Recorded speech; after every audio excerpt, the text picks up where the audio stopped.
it's Jessica Gilbert with Sunny Living, and today we're going to talk about why I started with Doterra but decided to switch. I mean, I started with the best intentions, and I had a really amazing friend who introduced me to oils, so doTERRA oils work great for a while until they don't.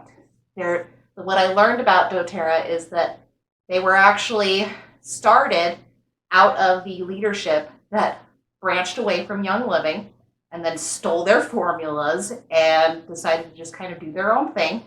And the reason they are able to continually produce the same product and never ever run out is because they will source their products from other farmers, not their own. The difference between Young Living is Young Living owns every single piece of property. They own their farms. And if they run out, if a crop goes bad, if something doesn't go right, they don't release that product. So they would rather maintain their standards than allow something to get watered down. Whereas doTERRA, because they don't own their farms, they will source from other farmers, and if something runs low, they'll source from anywhere. They don't care if it's not organic, they don't care if they don't have the same standards, they'll source it from wherever they can get it so that their products never ever run out. But their products are also more expensive. I eventually had to start dialing back what I could use because I was just like, oh, I can't afford that oil right now. So I would get the oils that I liked, and then I'd be like, oh dang, I gotta really budget myself so that I can afford to get this one so I can get another On Guard because it's so expensive. And when I would run out, I'd just be like, well, I guess I'm out. So I just have to wait for a couple months until I can afford to order more. And then once I started using other oils, I noticed that they were so much stronger. Like when I was using my doTERRA oils, I'd have to put 10 to 15 drops of oils in, and so I was running out more quickly, which sucked because, like I said, they're so expensive. Even if you remember, they're still expensive. And but when I switched over to Young Living, I noticed I only had to use 2 or 3 drops, and so it was making things last a lot longer.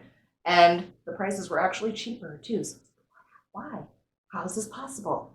But like I said, when I started noticing that the doTERRA oils just weren't working that great, so I was just like, well, forget that. Oils don't work.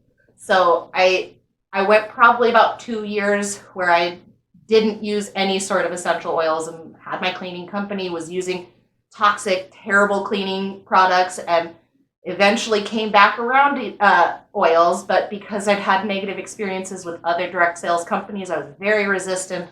Oh, no, it comes from a direct sales company. I don't want anything to do with that. Because I failed in these companies, people aren't going to take me seriously. I don't want somebody to attach my name to something. If they try it and they don't like it, then they're going to think I'm a fraud.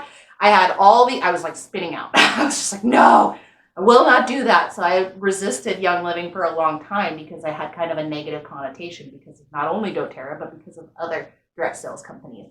And so when I did finally open up and try it, I was like, God, I wish I would have tried this sooner. It was so good. But yeah, when I started learning more about Young Living, I was like, wow, apparently there's lots of people out there that don't know that doTERRA and Young Living are so incredibly different, because I think a lot of people see them and they're like, oh, it's the same thing, it's the same product, same blend. They're not. It's not the same thing.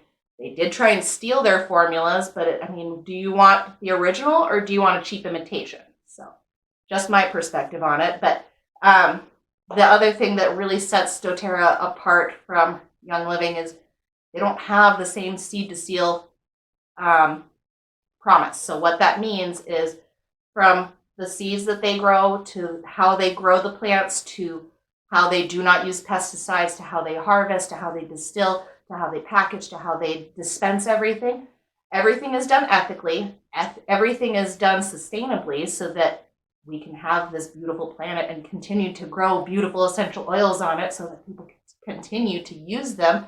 Whereas other companies are just like, whatever, I'm just going to get my lavender oil from wherever. I don't care if it came from a potato farm that also has who knows what else and all kinds of pesticides. So it matters. It matters where you're getting your products from. It matters the process. It matters who's at the leadership of the company, because they have some of the best compensation plans of any company I've ever worked for. So I get a little heated when people say that they're the same. They're not. So, like I said, I do have a bunch of doTERRA friends, so please don't hate me, guys. I know you guys. I know they work great for you, but they just didn't work great for me. So, if you've ever tried essential oils and thought that they weren't working out so great for you, maybe switch up the brand. So, like I said, that was my experience with doTERRA oils. If you love doTERRA, that's fine. Everybody has their own preference, but for me, the more I learned about Young Living, the more I was not impressed by doTERRA. So, again, that's my 2 cents on it. I think that there's a huge chasm between the 2 products and the 2 companies. So, yeah, that's why I chose Young Living, and that's why I ditched doTERRA. So, if you want a product that is ethically and sustainably sourced, is the best product and quality that you could possibly get, and is cheaper and treats their employees and all the people that are harvesting every person that's involved in Young Living is treated ethically. So that makes me feel good about the company whenever I'm representing it. So I think that's what sets it apart, and that's why I decided to ditch doTERRA. This is Jessica Gilbert with Sonia Living. Make sure to like and subscribe.